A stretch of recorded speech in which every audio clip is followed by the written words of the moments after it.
Saudações a todos os inscritos e visitantes do canal Despertar de Consciência e Escândalos Gospels.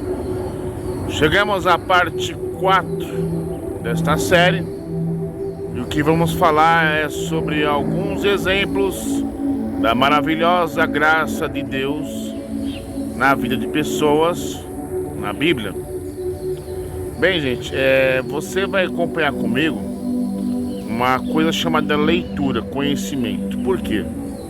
Você vai notar na leitura a diferença da graça de Deus na Bíblia, nos tempos bíblicos, tanto no Antigo como no Novo Testamento, e a graça de Deus nos dias de hoje, dentro de alguns ministérios aí legalistas. Como é que funciona? Vai perceber que o negócio mudou muita coisa, gente. Porque é muito falado sobre graça. Mas ai de você se você cometer um pecado e seu dirigente descobrir, vão te chamar na salinha e bater um papinho. Vai esquentar teu ouvido, né? Vai ficar aí de 6 meses, 3 meses, 1 ano, 2, 3, 4, 5. Dependendo da gravidade do seu pecado. Você fica de castigo, né? E em casos muito extremos, você é expulso. Então a graça de Deus em alguns ministérios legalistas não tem graça. Enquanto Deus perdoa o teu pecado, o ser humano te condena, te julga, né? Não tem graça não, gente. É legalismo puro. Legalismo dos brabos, viu? Então o que eu desejo pra você, que depois de você ouvir esse estudo aí, que você seja liberto do legalismo, das coisas chamadas doutrinas dos homens, né? E saiba o que é pecado no ponto de vista de Deus e o que é pecado no ponto de vista da igreja. É muito diferente, gente. Rapaz, olha. E na parte 5 desta minissérie, nós vamos estudar o que é santidade. Se você que está me assistindo aí se julga santo, santa, você vai analisar comigo o que é ser santo e ser santa aos olhos do Pai. E não aos seus olhos pessoais, né? Aí começa a entrar, né, aquilo que chamamos de doutrina dos homens, né? Que na parte 6 nós vamos falar sobre esse assunto, doutrina dos homens. Que santidade para Deus é outra coisa, e santidade para o ser humano, para o crente, para o religioso, para o evangélico, para o católico é outra coisa. Você vê que modernizou tudo, mudou o assunto, né? Então, quer dizer, na Bíblia, nas igrejas, é muito falado sobre graça, mas não é praticado. Não. Bem, antes da gente começar a nossa leitura e estudo, eu lhe convido para você que não é inscrito neste canal, se inscreva no canal. Você que não é inscrito, deixe o seu like, deixe o seu comentário, compartilhe. E solta a vinhetinha.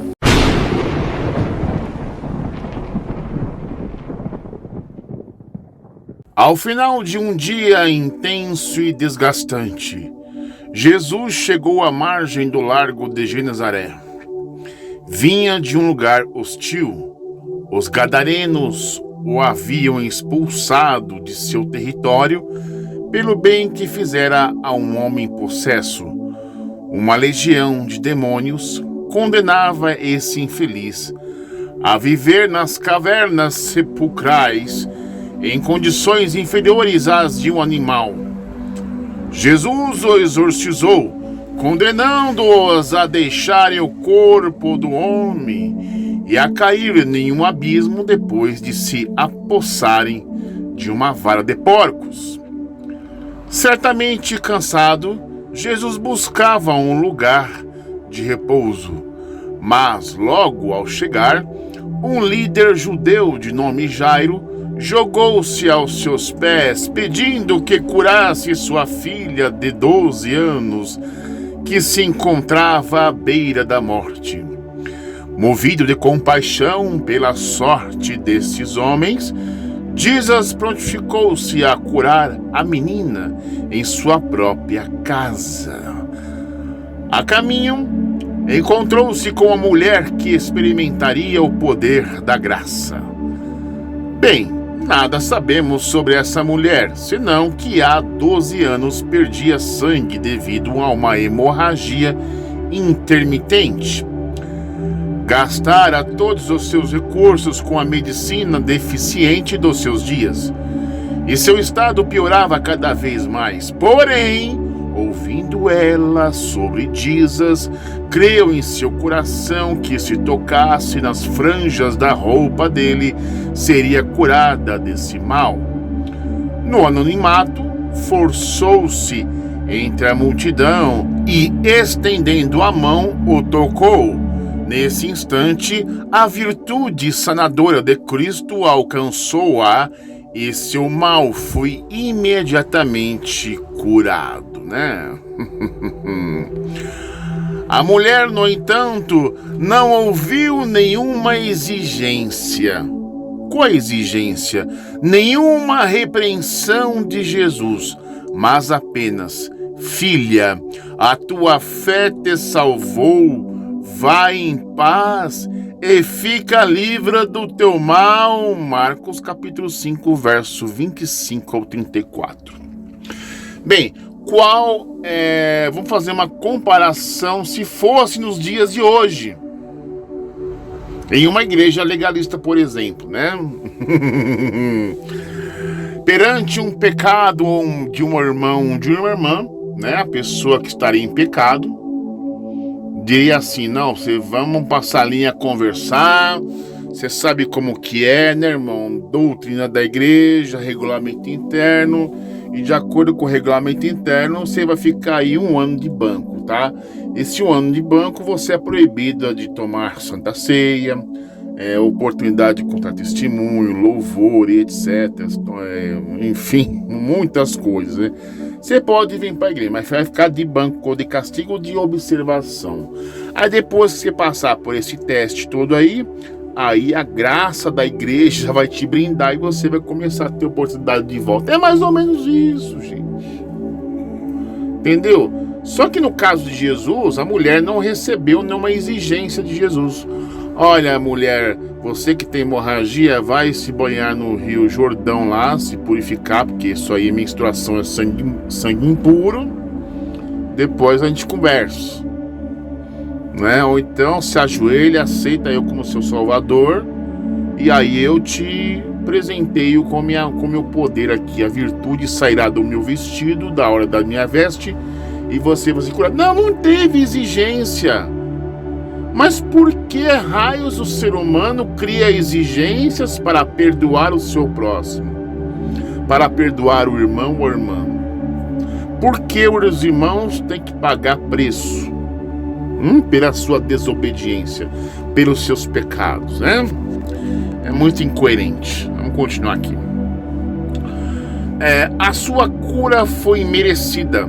Ela nada fizera para receber o alívio do seu sofrimento. Percebe aqui, ó.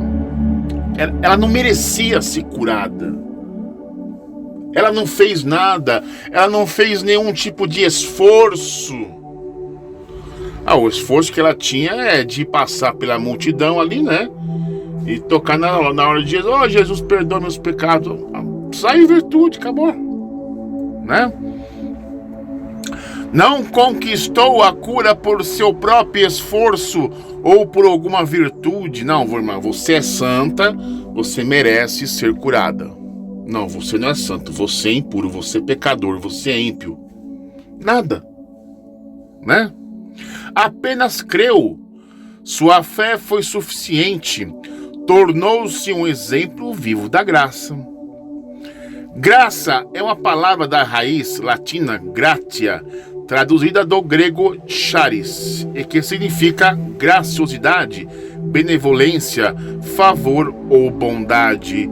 Se fôssemos obrigados a reduzir todo o Evangelho a apenas uma frase, diríamos: o Evangelho é o anúncio da graça. Só que muitos evangelhos por aí, né, não tem graça não, gente. É uma desgraça. Essa é a palavra certa. É uma desgraça. É um evangelho sem graça. Prega-se até a graça, mas ai de você se você cometer um pecado e pedir perdão para a igreja. Ah, meu filho, aquilo que eu falei. Vamos passar a linha a conversar, irmão. Você vai ficar de 3 meses, 6 meses, 1 ano, 5, 10, né? Uma das mais perniciosas tendências da religião é associar a fé ao cumprimento das regras e leis. O contraponto da religião que exige esforço é a proclamação da graça. Abraão de Almeida diferenciou 2 tipos de religião. Presta atenção, por isso que está em amarelo. A religião divina e as religiões humanas. Não se esqueça disso. A religião divina e a religião humana. Há o evangelho divino e há o evangelho humano. Então, por assim dizer, é o evangelho segundo o Espiritismo, é o evangelho segundo Jesus Cristo, é o evangelho segundo a Assembleia de Deus, segundo Deus e amor, segundo os homens, segundo isso, segundo aquilo. Então essa é a religião humana. O evangelho segundo o legalismo, segundo o regulamento interno, né? E a religião divina. Você vai saber a diferença das duas agora. A religião divina é a religião do alto para baixo. Nela Deus faz e oferece ao homem a graça salvadora por reconhecer a incapacidade humana de produzir obras de justiça. É aquela onde o ser humano tenta alcançar um favor divino a meros esforços de frequência a cultos, na forma de se vestir, de falar, enfim, coisas carnais, coisas físicas, dizimar todo mês, para obter algum favor divino. Compra-se Deus, compra-se milagres de Deus com dízimos e ofertas, sabe? Tentando ser certinho, etc. Coisas das obras da carne, né, gente? A religião divina é o plano de Deus para salvar o homem caído. As religiões humanas, olha só, são de baixo para cima. Nelas o homem faz e oferece a Deus o produto do seu esforço. O que é oferecer a Deus o produto do seu esforço? É o que acabei de falar. É o produto do seu esforço de frequência assídua em todos os cultos. Tá lá, batendo carteirinha. Não tem o que fazer da vida, né? Vai lá, né? Tá lá, segunda, terça, quarta, quinta, sexta, sábado, domingo, tá lá na igreja, né? Vai em culto no lar, vai no monte, faz isso, jejum, oração, dízimo todo mês, oferta, muita oração. Ela oferece a sua dedicação, o seu esforço de obter salvação. E a do alto para baixo, que é a divina, Deus dá de graça sem você se esforçar, sem você precisar ser um religioso ou uma religiosa desses típicos aí fanáticos, né? Vamos ver aqui, ó. Salvação não é uma ideia, é uma pessoa, é o próprio Jesus, o próprio Deus quem se dá. Com essa frase de impacto, Paul Tournier, célebre psiquiatra cristão, sintetizou o conceito da graça, a disposição divina de abençoar os seus filhos sem que haja qualquer mérito da parte deles. Sem que eles, não, você não merece, filho, eu não vou te abençoar. Não, meu filho, você não é meu filho, não, certo? Você é adotado. Não, você é desconhecido. Não, meu filho, se você se arrepende, se você se arrepende dos teus pecados, você é meu filho. Toma aqui, vou te presentear aqui. É isso. Tozer assim definiu: graça é o bel prazer de Deus que o inclina a outorgar benefícios sobre os que nada merecem. É um princípio autoexistente, inerente na natureza divina, e parece-nos uma propensão autocausada, no sentido de compadecer-se dos desgraçados. Olha só, dos desgraçados. O que é os desgraçados, gente? O que é os desgraçados? É aqueles que os legalistas, os santinhos, as santinhas, né, que quer falar assim: olha, senhor, não sou como esse pecador. Eu jejuo 3 vezes por semana, dou o dízimo de tudo. Não sou como esse miserável pecador. Pecador, miserável pecador. Esse tipo aí. Então, para essas pessoas religiosas, legalistas, eles querem distância dos desgraçados, das escórias da sociedade, dos ímpios, né, do mundão por aí, né? Mas Deus, ele quer essas pessoas, gente. Olha só. Vamos continuar. Poupar os culpados, dar boas-vindas ao réprobo e favorecer os que antes estavam sob justa reprovação. Justa reprovação dos religiosos, aqueles que estão lá carregando um fardo pesado da religião, um jugo pesado, que não carrega o jugo e o fardo de Jesus, que é leve e suave. Dá para entender, né, gente? Alguns já diferenciaram graça de misericórdia. Misericórdia seria a bondade de Deus expressa no sofrimento. A palavra provém de 2 raízes latinas: miserere, que indica um estado de sofrimento, e cordis, coração. Graça seria a bondade de Deus expressa no pecado. John Piper declarou que a graça e misericórdia operam em nossa vida da seguinte maneira: bem, já que o pecado sempre produz miséria, ela é sempre experimentada por pecadores. Portanto, todos os atos da graça divina também são atos de sua misericórdia. Igualmente, todos os atos de misericórdia também são atos de graça. Toda a graça demonstrada ao pecador é um ato de misericórdia, pois todos os pecadores são miseráveis.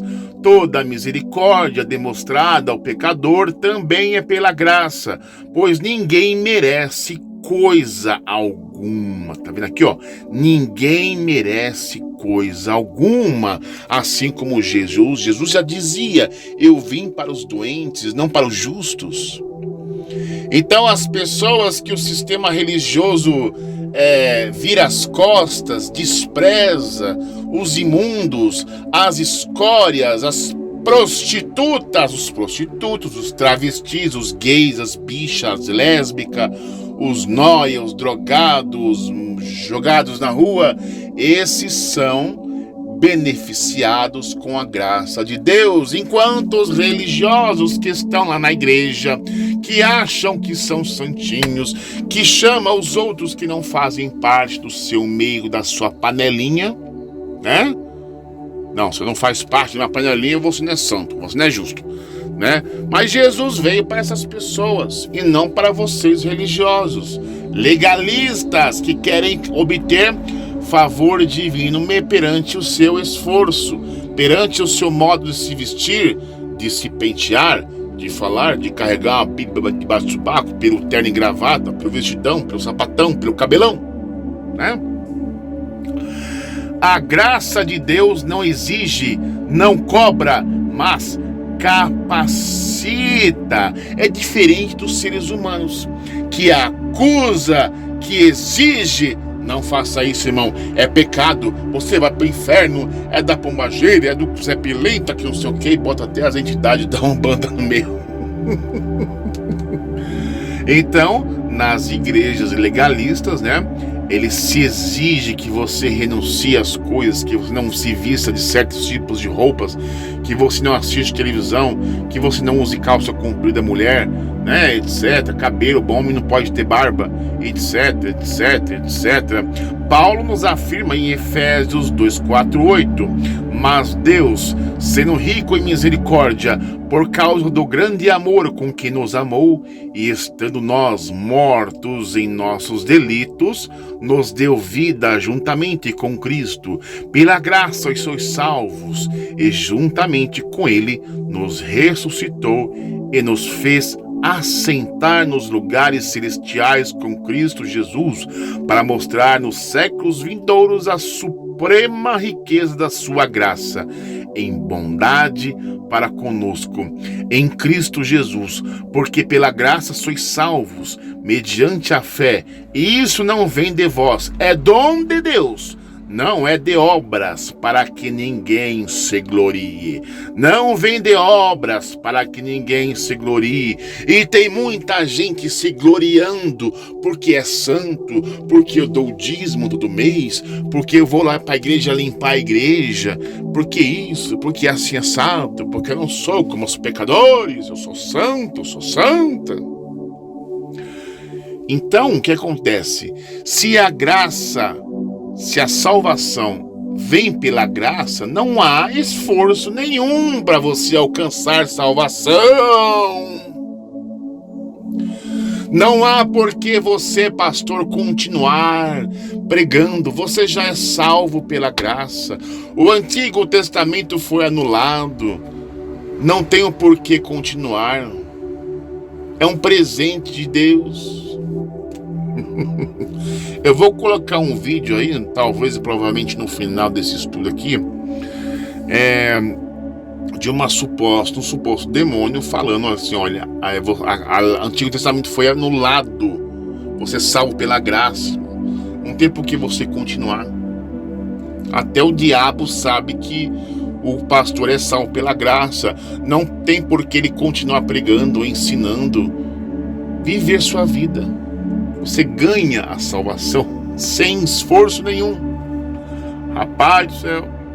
Sempre que a graça de Deus não é reconhecida e nossa santidade é atribuída ao nosso esforço humano, origina-se a ostentação, inflação do ego, do eu, a soberba que faz a pessoa se colocar sempre em primeiro lugar. Surge o artificial, o teatral, as máscaras, a complicação no trato e a preocupação neurótica pela própria imagem, Então, se for pego lá de bermuda, não tem pecado, não consegue fazer 2 horas de oração. Então sempre existem esses tipos de gente que associa, se a pessoa tiver em pecado, é só olhar para as vestimentas dela, ela é pecadora, Olha só, quando o monge Agostinho Martinho Lutero, aquele serial killer que a gente fez a série no passado, subiu as escadas de um convento para ser confrontado com a declaração de Paulo em Romanos, que o justo viverá pela fé, Romanos 1,17, fortalecia-se no cristianismo a doutrina da graça. Ele compreendeu que o cristianismo não é um simples desenvolvimento do judaísmo. Diferente do papado, seu objetivo não é novamente envolver o homem nas faixas apertadas com que lhe envolveram o corpo do bebê, cingindo-o a ordenanças externas e a doutrinas humanas. Quer dizer, é que nem ele falou agora, cobrir o bebê com pano, proteger você do quê? Do frio, Então é como se fosse assim, as igrejas legalistas, elas colocam o ser humano, parece que é como se fosse numa cápsula blindada, onde ele não pode ter contato com o mundo, com a sociedade, que vive, porque tem medo do cara se contaminar. Como é que o ser humano vai saber o que é certo e errado por conta própria? Como é que ele vai amadurecer espiritualmente falando? Ele tem que experimentar o certo e o errado para enfim escolher o certo, e não as pessoas deixarem que o dirigente escolha pelo membro que é o certo e errado. Então os dirigentes roubam a maturidade cristã das pessoas, né? Como é que o cristão vai ser cristão aqui do lado de fora, sendo que ele não sabe o que é pecado e o que não é para Deus, mas sim ele sabe o que é pecado e o que não é para a igreja, pelo dirigente? Vamos falar sobre isso também. Vamos ver aqui. O cristianismo é uma criação nova. Toma o homem interior, transformando o que há de mais íntimo em sua natureza, de maneira que o homem algum precisará de outros homens que lhe imponham regras, mas, auxiliado por Deus, ele poderá de si mesmo e por si mesmo distinguir o que é verdadeiro e fazer aquilo que é direito. É o que eu acabei de falar, gente. Ele tem que saber o que é verdadeiro e o que é falso por si mesmo. E não por alguém ficar ditando, que nem um dono de um cachorro adestrado. Olha, não faça isso. Junto, direita, esquerda, pare, venha. É cachorro adestrado, gente. No Antigo Testamento, os povos cultuavam deuses exigentes, sempre querendo ser agradados. Algumas vezes se iravam e pediam sacrifícios. Deus diferenciava-se dos ídolos humanos porque não fazia exigência que não fosse possível a ser cumprida. E se houvesse necessidade de sacrifício, Ele mesmo se sacrificaria por nós. Assim, Deus promete manifestar sua graça livre e gratuitamente àqueles que preencherem algumas condições. Você que está me assistindo, sabe quais essas condições? Vamos novamente. Deus promete manifestar sua graça gratuitamente àqueles que preenchem algumas condições. Ao humilde, a graça de Deus é multiplicada aos que se humilham. Como diz o texto, antes ele dá maior graça, pelo que diz, Deus resiste aos soberbos, mas dá graças aos humildes. Tiago 4,6. Esses soberbos aqui é no caso os religiosos, os crentes, né, que dizem assim, olha, eu não sou como esse miserável pecador, eu dou dízimo de tudo, jejuo, oro todos os dias e tal, não sou como esse tipo de coisa, né? É mais ou menos isso aí. Cingi-vos todos de humildade, porque Deus resiste aos soberbos, contudo aos humildes concede sua graça. 1 Pedro 5,5. A graça é concedida aos que se achegam a Deus. Diz o seguinte: porque se vós vos converterdes ao Senhor, não é ser convencido, porque tem muita gente que é convencido, mas não é convertido. Vossos irmãos e vossos filhos acharão misericórdia perante os que os levaram cativos e tornarão a esta terra, porque o Senhor vosso Deus é misericordioso e compassivo, e não desviará de vós o seu rosto, se vos converterdes a ele. 2 Crônicas capítulo 30, verso 9. Também até no Antigo Testamento Deus manifesta a sua graça. Ele dá graça aos que repedem graça. Tu não chorarás, mas certamente se compadecerá de ti a voz do teu clamor, e ouvindo-a te responderá. Isaías 30:19. A graça será estendida àqueles cujo prazer estão no Senhor. Deleitar-te no Senhor e Ele concederá os desejos do teu coração. Salmo 37, verso 5. Aos que esperam no Senhor, eis que os olhos do Senhor estão sobre os que esperam na sua misericórdia, para livrar-lhes a alma da morte. E no tempo da fome, conservar-lhes a vida. Seja sobre nós, Senhor, a tua misericórdia, como de ti esperamos. Salmo 33, 18 ao 22. Aqueles que se refugiam em Deus, tem misericórdia de mim, ó Deus, tem misericórdia, pois em ti a minha alma se refugia. Salmo 57:1. O Senhor é bom, é fortaleza no dia da angústia, e conhece os que nele se refugiam. A graça de Deus é a única garantia que somos aceitos em Deus. A dedução filosófica de André Comte Spontville sobre a graça surpreende pela lucidez, já que ele é ateu convicto. Parece compreender o conceito de graça melhor que alguns cristãos modernos. As pedras clamando, por assim dizer, né?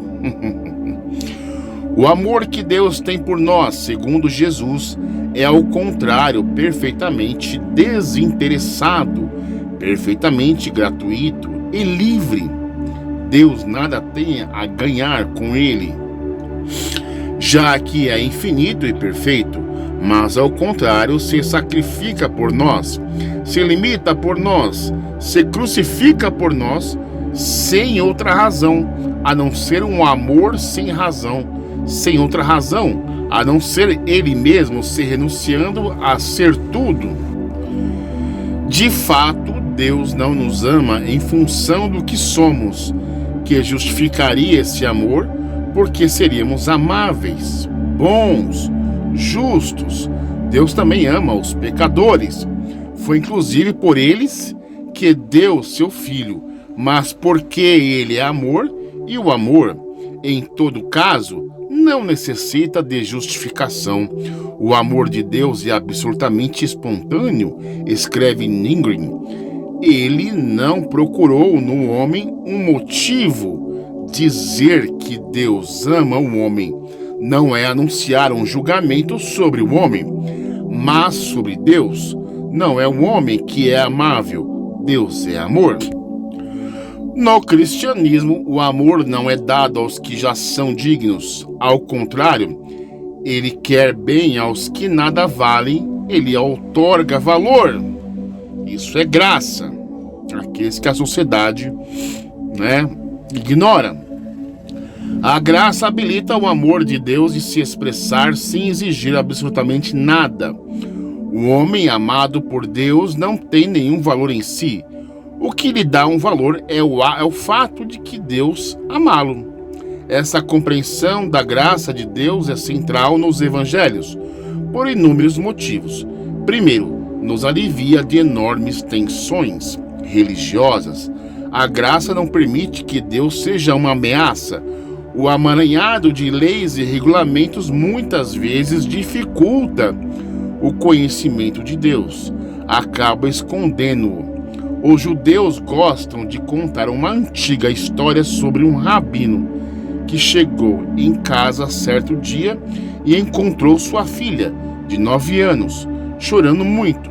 Perguntou-lhe por que tantas lágrimas. Entre soluços, respondeu que estava brincando de esconde-esconde com seus amigos. Na sua vez, ele se escondeu tão bem que os amigos desistiram de procurá-la e foram embora para brincar de outra coisa. Depois de mais de 1 hora, quando saiu do esconderijo, viu que estava sozinha. Na hora em que o rabino passava a mão na cabeça de sua filha, consolando-a, pensou: será que a religião conseguiu esconder Deus tão bem que ele se sente sozinho e abandonado? Não seriam as exigências religiosas um empecilho ao conhecimento de Deus? Erasmo de Roterdã, um dos precursores da Reforma Protestante, clamou que a Igreja retornasse a Cristo sem o peso das exigências e doutrinas humanas. Seu pedido precisa ser ouvido. Ele diz o seguinte: verdadeiramente, o jugo de Cristo seria suave e o seu peso leve, se as mesquinhas instituições humanas não acrescentassem coisa alguma ao que ele mesmo impôs. Ele nada nos ordenou, a não ser o amor uns pelos outros, e não há nada, por mais amargo que seja, que a afeição não suavize e adoce. Tudo segundo a natureza é facilmente suportável, e nada concorda melhor com a natureza do homem do que a filosofia de Cristo, do qual o único fim é devolver a natureza caída da sua inconsciência e integridade. A igreja acrescentou-lhe muitas coisas, das quais algumas se podem omitir sem prejuízo da fé. Que regras, que superstições nós temos a respeito da vestimenta? Quantos jejuns se instituem? Quem dera aos homens se contentassem em deixar o Cristo governar pelas leis do Evangelho e não mais procurassem fortificar sua tirania tenebrosa como decretos humanos. O número de pessoas afastadas da igreja, receosas de conhecerem a Deus e totalmente fragilizadas pela religiosidade humana, demonstra que a graça não tem sido demonstrada como deveria na proclamação do Evangelho. É aquilo que eu digo. A graça é dita dentro das igrejas, mas é pouco praticada, né? Quanto menos ensino sobre a graça, mais desfigurada é a compreensão que as pessoas terão de Deus. Menos conhecido ele será das pessoas. A percepção da graça também dissolve a culpa, abranda o sentimento de que estamos sempre em falta com Deus. Tournier afirma que há dois tipos de culpa, a falsa e a verdadeira. A falsa culpa acontece quando as pessoas assumem o papel de autênticos juízes no lugar de Deus. Quando eles julgam a conduta de alguém, todos o fazem com uma convicção que significa implicitamente que Deus julgaria exatamente como eles. Estão sempre tão fortemente convencidos de seu parecer sobre o bem e o mal que têm a impressão de que Deus mesmo se trairia se não participasse da opinião deles. Olha só. É por isso que as falsas culpas que nascem dos julgamentos humanos e a verdadeira, que depende do julgamento divino, se misturam e se confundem constante e perigosamente. Tournier acrescenta aos seus argumentos a espantosa realidade bíblica que Deus prefere os pobres, os fracos, os desprezados. Olha só.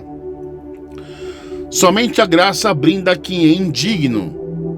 O que os religiosos têm mais dificuldade ainda de admitir é que Deus prefere os pecadores aos justos.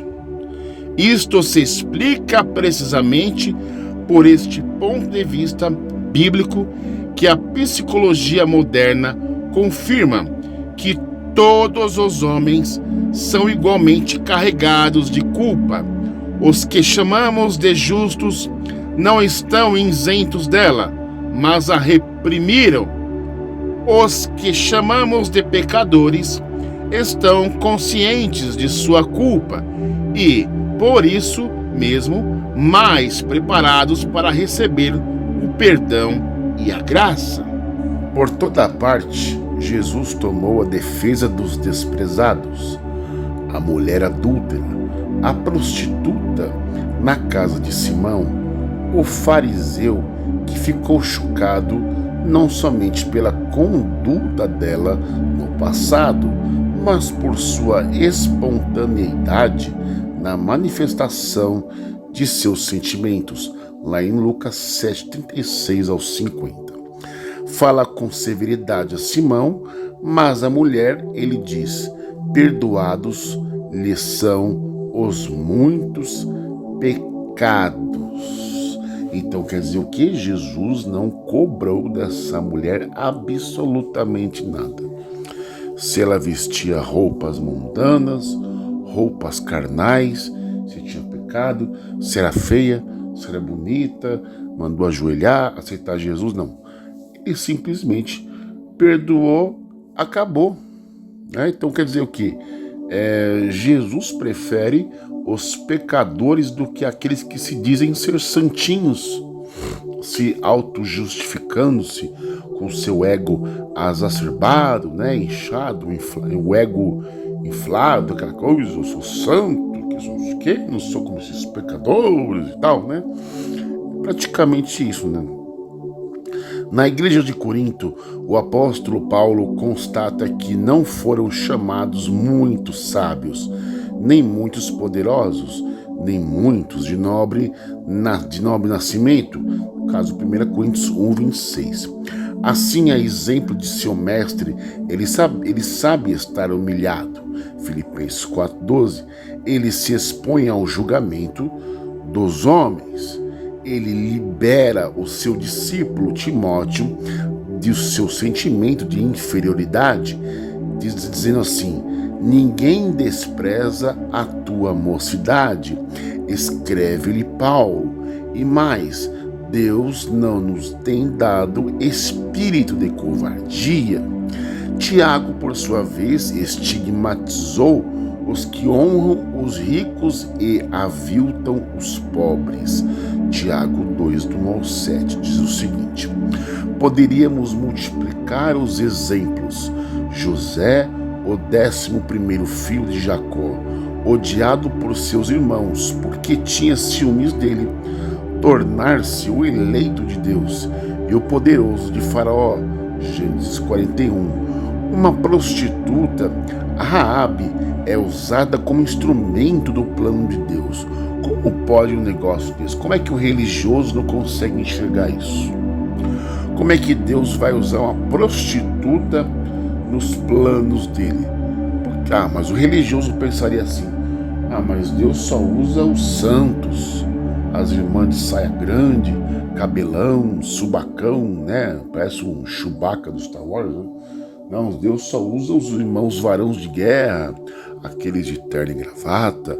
E aí quando a pessoa dá de cara com isso aqui, Deus usando uma prostituta, cara, é um escândalo para o religioso, né?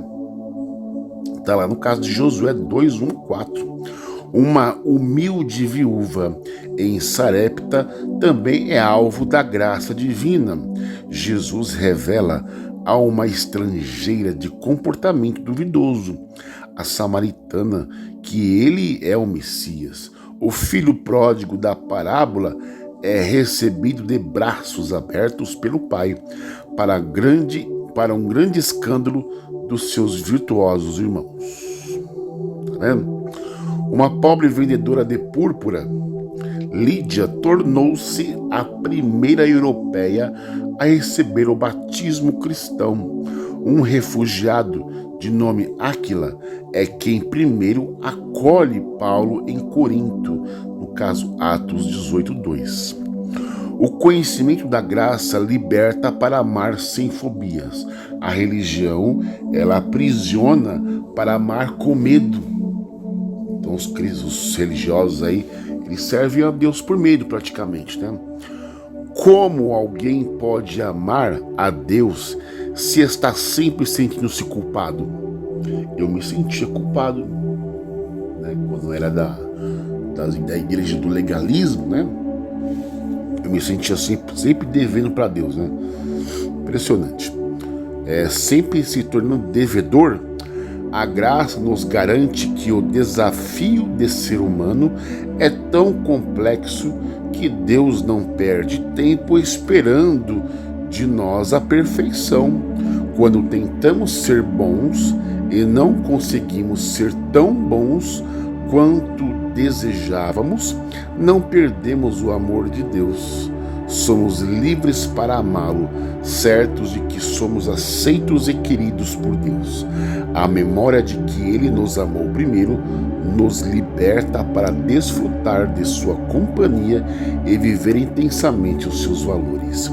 A graça que nos liberta para amar a Deus é a mesma que nos santifica e nos capacita a fazer a sua vontade, fornecendo-nos desejos, força moral, ímpetos de virtude. A graça aguça nossa percepção dos princípios da lei moral de Deus e não da letra. A lei e os profetas previam que Deus capacitaria seu povo a viver de acordo com seus mandamentos e não por esforço próprio. O que quer dizer isso?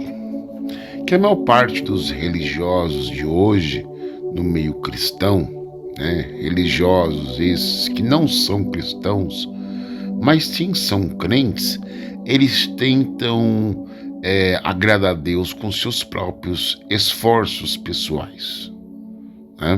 Tentam fazer tudo da forma carnal, adestrado. Entenderam? Só que um profeta disse que, o que aqui? Dar-lhe-eis um só coração, espírito novo porei dentro deles.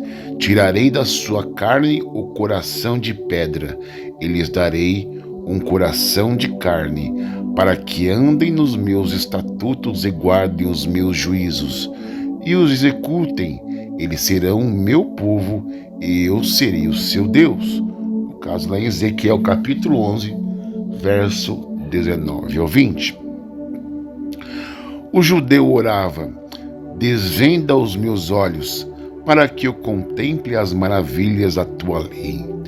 Ele conhecia que sem o poder da graça, jamais poderia contemplar as maravilhas de Deus.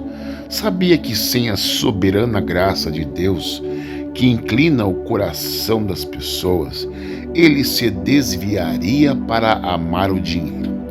O Novo Testamento exalta em repetidas ocasiões que somente o poder da graça é que torna o cristão capaz de agradar a Deus. Isso não acontece por meio de um cumprimento de ordenanças, no caso do regulamento interno, mas na compreensão dos valores eternos de Deus. Por esse motivo, é impossível mesclar um pouco de lei com um pouco de graça. A tentativa da igreja da Galácia foi um desastre. Acabaram anulando o poder da cruz, sabendo, contudo, que o homem não é justificado por obras da lei, e sim mediante a fé em Cristo Jesus. Também nós temos crido em Cristo Jesus, para que fôssemos justificados pela fé em Cristo e não por obras da lei. Por obras da lei ninguém será justificado. Mas se procurarmos ser justificados em Cristo, fomos nós mesmos também achados pecadores.